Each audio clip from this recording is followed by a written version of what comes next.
Oh, you know what? I don't think it lets me record if we're live on YouTube. Interesting. Um, well, I'll just put up the YouTube link. Oh, I need to. That lead husband did check. There we go. If you get still recording on YouTube. Okay. Yay. Let's see if we get to. Hello, everybody. We'll get started here in just a second. I'm trying out new technology. It's streaming live to YouTube currently because the district took us back to basic accounts. So we can only have 100 people and 40 minutes. So it will be less than 40 minutes because otherwise it'll kick us out. But in lieu of recording, it is now live on YouTube. So I'll put that link up instead, which will be nice. Okay, so you've got the are you getting the notices when people come in? Yes, as well, so you can like let them in? Yeah. Okay, sweet. Well, it's 6 o'clock, so let's get going. Let's see here. Share screen. Aha. All right. Well, we're going to go ahead and get started. Welcome to the choir parent meeting. This is for students who have been in choir before or are new to choir. It's always good to have a refresher. We're just going to go over some of the basics. If you have questions at any point, you can put them in the chat to Ms. Kumenji. She's co-hosting, so she can chat you back and take care of that. And then if there's anything that we don't get to in the meeting, feel free to email us and we'll get back to you tomorrow during the school day or by the end of the day. All right, so our vision in the CPMS choir program is to make sure that all students who enter the room are subject to hard work in learning the essentials of choral music. They'll treat others respectfully by being kind and will lead by example by doing the right thing every day. So that is something that we showed the students, I believe on day 1 or day 2. We really do teach that being a good human through the vehicle of music, which is great. So when we talk about hard work, we make sure that we all know we're on the same team. So whether they are learning new skills or reviewing skills, it is a group effort. Choir is a mental game.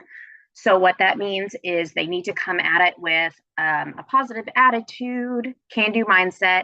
And if they come at it with that closed mindset, oh, I can't do this, then the likeliness that they're going to have that mental block is really going to be there. I always like to say at least 50% of singing is mental. It's how you approach it and mentally, because we're not like other instruments. We want them to ask questions when they don't know the answer. If it's something we've already gone over, we talk to them about the rule of 3, meaning asking people around them first, especially if they're just like lost in the music or anything like that. And then we expect them to show up on time to class and be present. It is a performance-based class. Therefore, they really do need to be there, be present, be performing daily in order to reach that grade, but also to be successful as a whole ensemble. We ask that students try to be part of the solution, not the problem. So we know that things happen from time to time, but we are very well versed in what we expect in class. We go over it a lot. And in fact, what you see on this slide is up on the wall in our room as well. These are campus-wide consequence systems. So we start with verbal warning, then removal from class in a private conversation, 3 parent contact and alternate assignment signed by the parent at home, 4 continued benching or alternate work, and then 5 office referral. The only thing I will say is that if we ever have students who put each other in danger, so we have a fight, someone throws something and it harms someone, that kind of stuff, we typically will go straight to a discipline referral because we want to make sure that everyone is safe in our building. But otherwise, we usually follow those pretty much to a T. Benching. So just like our kids can get benched on a sports team, we bench them in class because rehearsal is a privilege, not a right. So to have a successful rehearsal, all students need to be working towards that common goal. So if they're not, what that means, benching is they're removed from rehearsal. we'll either put them in the office or the side room. We have multiple different rooms off of the main room where they can go. So if there's multiple students, we have multiple spots.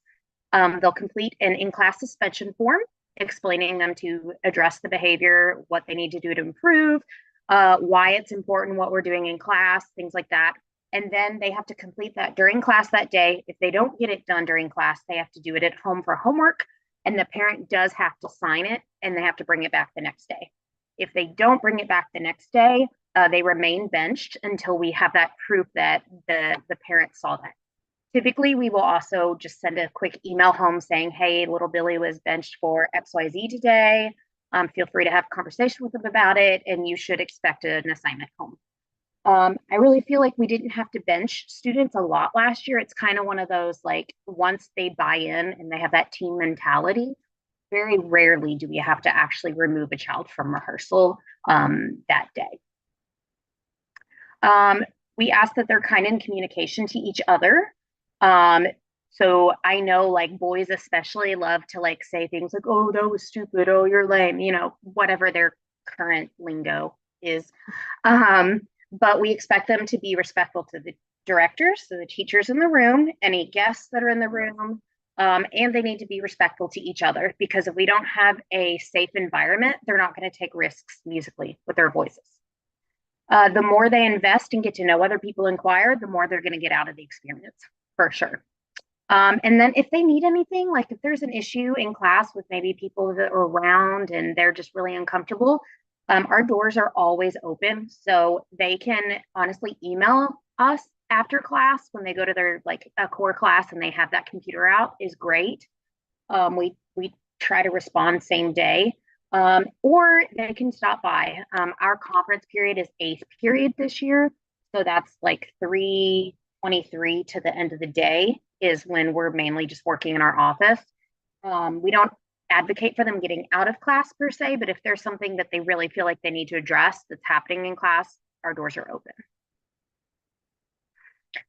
Continuing on, we do say with communication as well, if you have not put all the choir calendar dates in your calendar, go ahead and do that. I myself am a choir parent in the program this year, and I realized last night I had not put all of my choir dates in our family calendar, even though I made the calendar. So make sure you get that done. We really work hard to put the calendar out in April of the previous school year to make sure we have 100% participation. You know, some things can't be avoided. For instance, our winter concert this year, we were assigned a date by the district we didn't request. There's some construction going on at the Leander High School Performing Arts Center, which is where there's only 2 PACs, 2 big performing arts centers. So that has put a lot of stress on the Cedar Park High School location. A lot of kind of long story details, but that's happening. So if something came up, since that winter concert is literally the day before we have our final day before winter break, just let us know. We do know things happen. We just ask that you plan accordingly. And if something really does happen, what we really need at the middle school level is the adult communication. We ask the kids to advocate a lot for themselves in a lot of situations, but really when it comes to, like, missing a concert or something like that, we really, really need that adult communication. And if your kid, like, goes home with a fever that day from school, same day as a concert, or they get COVID or the flu or something, just send us an email. We each have 3 parents ourselves, and so we get it. Kids get sick, things happen, you know, funerals happen. We definitely will work with you however we can. Okay, and then we ask our students to lead by example. We are very blessed in the choir program to have kids that really love taking leadership roles. Our program was highlighted by the fine arts director last year because he came to one of our concerts and saw it was how, like, student led it was, with kids helping other kids get signed in and knowing where to go. It was great. So we do ask students to be good examples in not only the choir room, but in the Cedar Park community. Because we have a lot of students who are involved in cheer, dance, athletics, both girls athletics, boys athletics, tons of football players, tons of volleyball players, theater. we just ask that they really lead by example wherever they are, because they're always going to be reflecting one of those or all of those programs that they're involved in. We do stay in constant communication with all of the coaches and all of the teachers.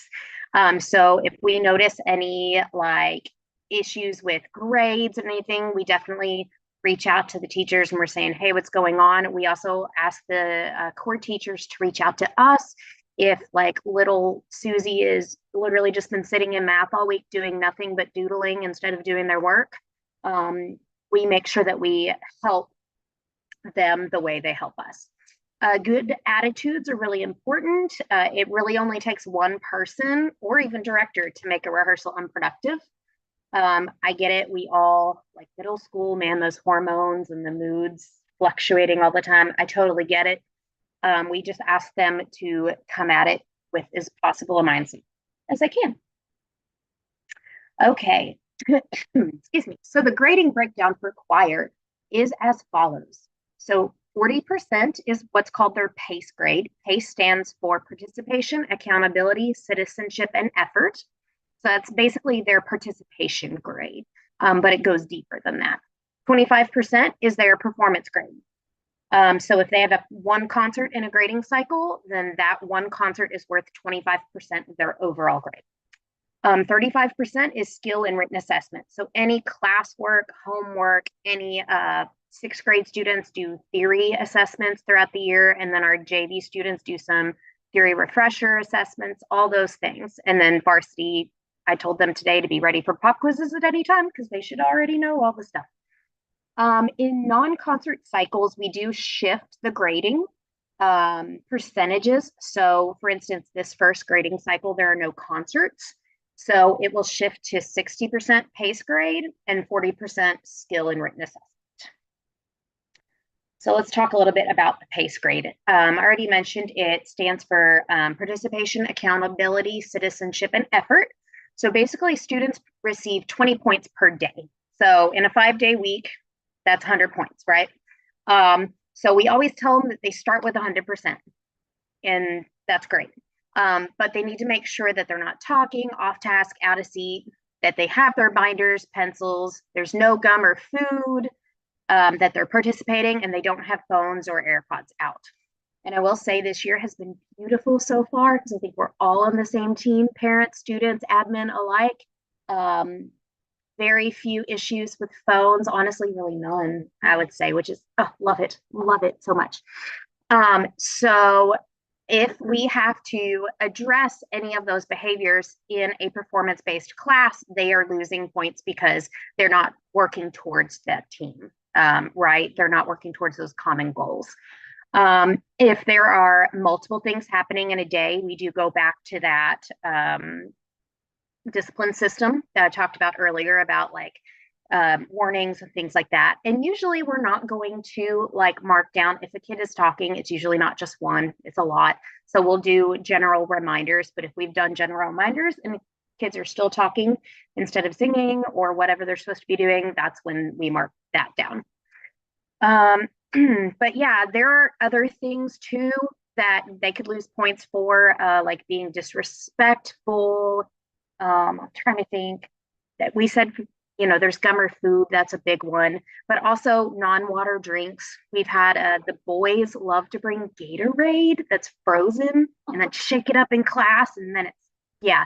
So that's one of those things we're trying to come down a little bit harder on this year because when you spill a non-water drink in the room, the floor gets sticky. We've had ant problems. We don't want any of that. So, but if you have any specific questions about PACE grade and accountability, let me know or put it in the chat. We're pretty transparent with it. We do keep a very detailed spreadsheet week by week, all students.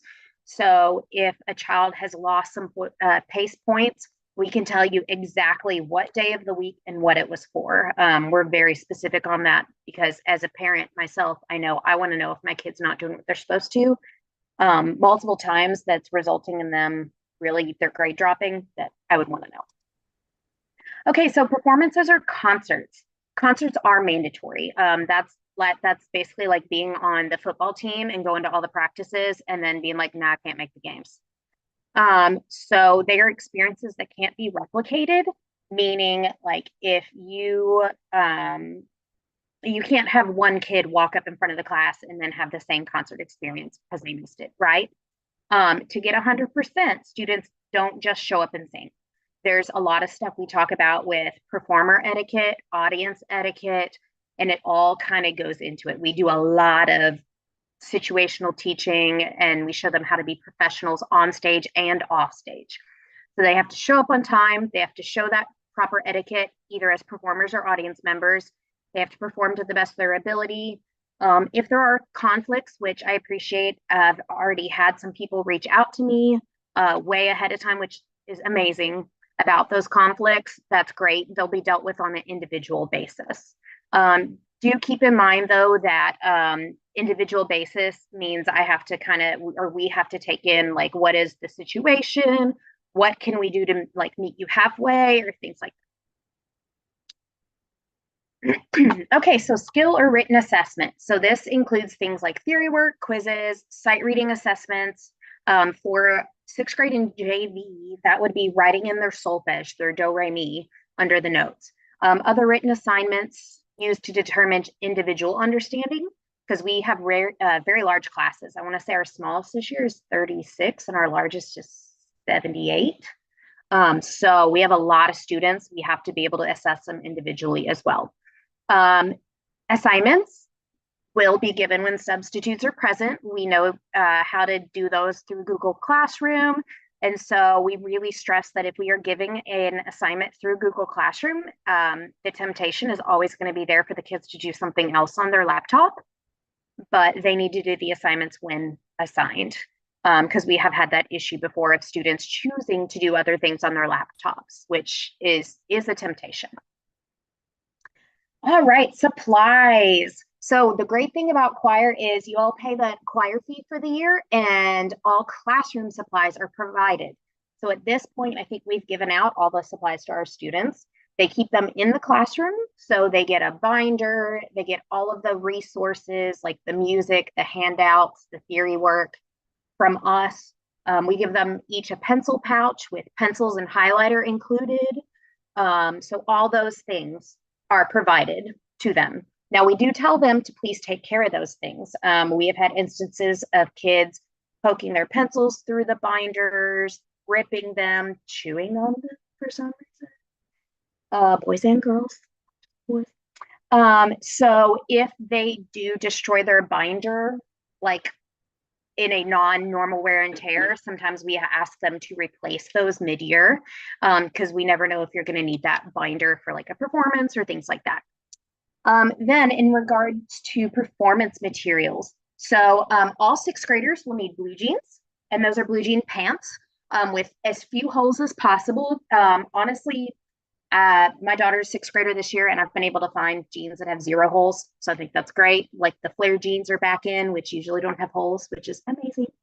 But they need those blue jeans, and then they're going to have their red choir shirt. Any closed-toed shoes are fine. This is the one instance where the kids are really excited that they can wear Crocs if they want to, because those are considered closed-toed. But I say they do need to be in sports mode so that their heel is attached as well. Tennis shoes are your best bet, though, for those informal performances. 7th and 8th graders also need the blue jean pants and the closed-toed shoes for informal concerts. Those will be fall and end-of-year show for 7th and 8th graders. But all 7th and 8th graders will need formal shoes for the winter, spring, and UIL performances. So for our girls, that's black flats, or black dress shoes. Crocs and solid black tennis shoes are not what we're going for. We do have students who have donated old shoes in the past, so we're building up a set in case you have a need, like a financial need, and need to borrow some for the year.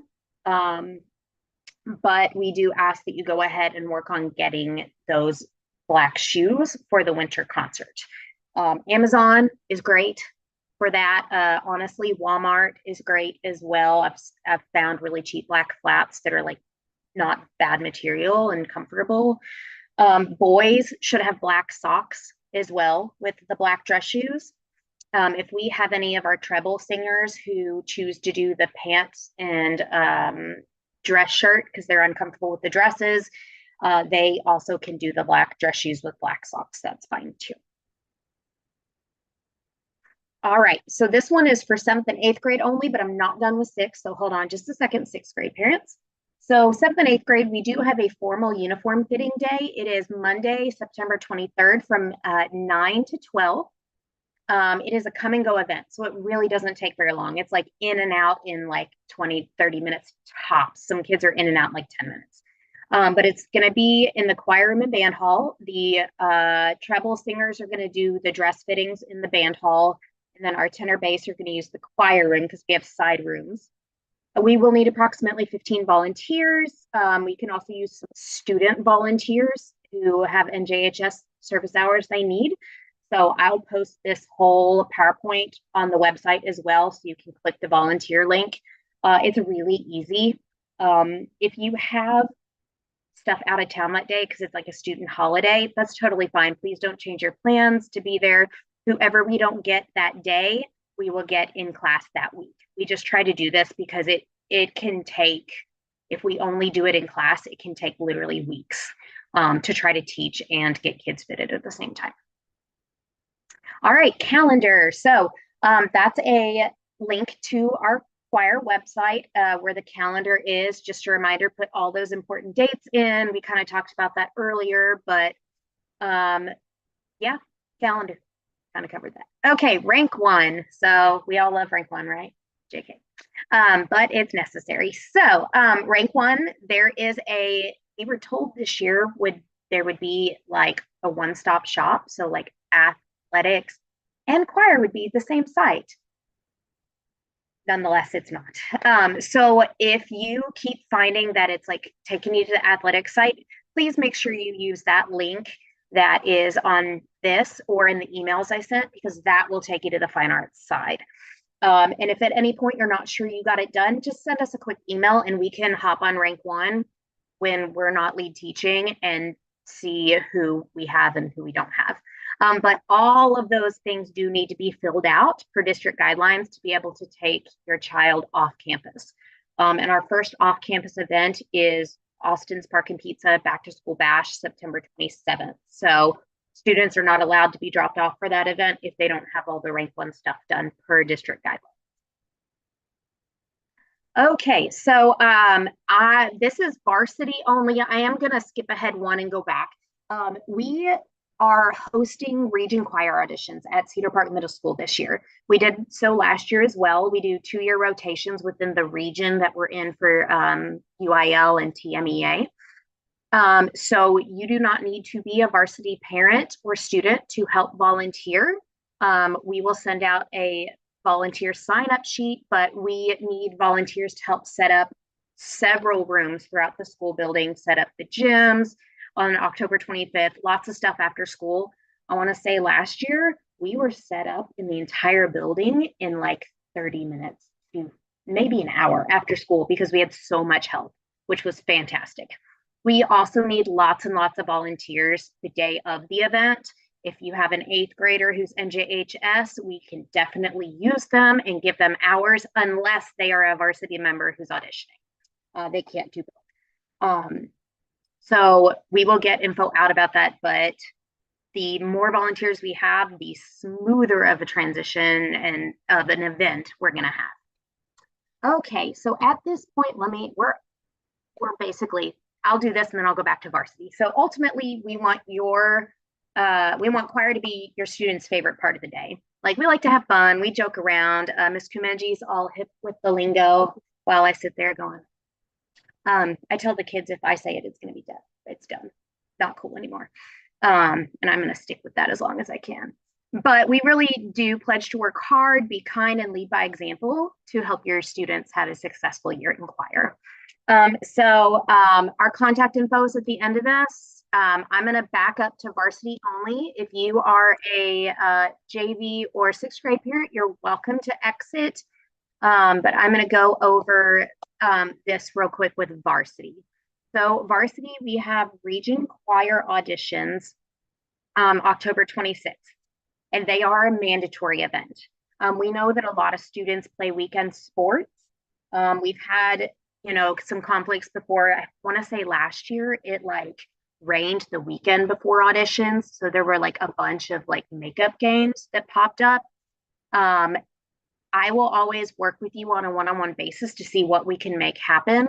But TMEA and UIL rules are very stringent, just like they are with football and all the other things.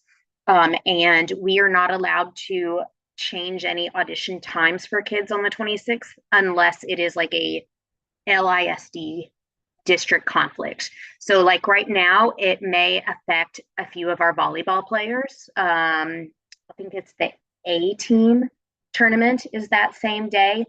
So I'll get with Coach Dunn and we'll make sure that those students who are auditioning and playing volleyball get to CPMS, get their audition done right away and move on, since that's a district conflict. Now, let's say that your child is on a baseball team and they have a game and they have to come late, or it's a series of games that day, a tournament. We are going to ask that they come to their audition, they do their audition, and then they can go on to their games. So long as we don't have like too many varsity players that cause them to have to forfeit a game. But usually that's not the case. Those who make Region Choir will need to be available November 2nd. So if you know that there is a like conflict you cannot change for November 2nd, I'm going to need to know that right away, because we can't have a student audition on the 26th to then give up their spot on the 2nd, because we don't do alternates or anything like that at the middle school level. So that ultimately means that another student from another school or even our program who could have made the Region Choir doesn't have that opportunity. We do sectional rehearsals. They're starting the week of September 9th. We sent home that calendar that kind of said what days and what voice parts. They are only 30-minute rehearsals. So they're very short. The morning ones are 8:10 to 8:40. The afternoon ones are 4:30 to 5. We are actually in the process of teaching the varsity students how to run their own sectionals right now. We've done some in class. They're actually doing really, really well with them, so that by the time they start doing these before and after school, it's very student-led. And then the last few weeks leading up to region auditions, that's when Ms. Kumenji and I start hearing them one-on-one, and we give them more individual coaching, and they get more comfortable with having to sing by themselves and things like that. But if there's any issues with the sectional time your child has been allotted, please just let us know. We can work with them. We're really flexible. But what we can't do is we can't have a student who like just doesn't come, because it is an academic grade. Just like band has required sectionals.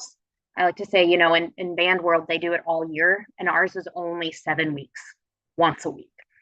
So we're not asking too much. And then please consider volunteering for region and any other varsity events. That would be super helpful. And then Kima Choir Days is on November 6th this year. So more info is coming for that. I'm going to do my very best to ensure our buses are on time this year. That was kind of a hot mess express last year, but everyone handled it with grace and poise as much as they could, I think. But we will need volunteers for that. I will say, if your child is auditioning for one act play and they make main cast, November 6th is the date of the UIL mandatory one act cast rehearsal, that 1 hour. So if they make main cast, which I think is great, I support whatever they're doing, they won't be able to be on the Kima trip that day. If your child is trying out for basketball, it shouldn't conflict this year. I was talking to Coach G. Ooh, I just got a 10-minute warning. Okay, I'll be done, trust me. Coach G was saying that it looks like they're going to be doing the tryouts the week before this now, because we have that 4-day weekend and he wants that to be done. And I'm assuming I'll talk to Coach Dunn for the girls, but we'll work with you. Our athletics department's amazing and we work really well together. But yeah, that's about it, I believe. If y'all have any questions, I think Ms. Kumenji's been getting a lot of questions. That's our contact info. Please reach out seriously, anytime. I won't guarantee I'll get back to you anytime, but we'll get back to you in an orderly fashion. And that's it. Ta-da!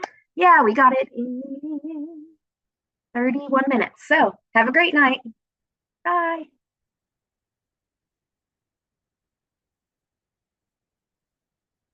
Oh, did you have any questions?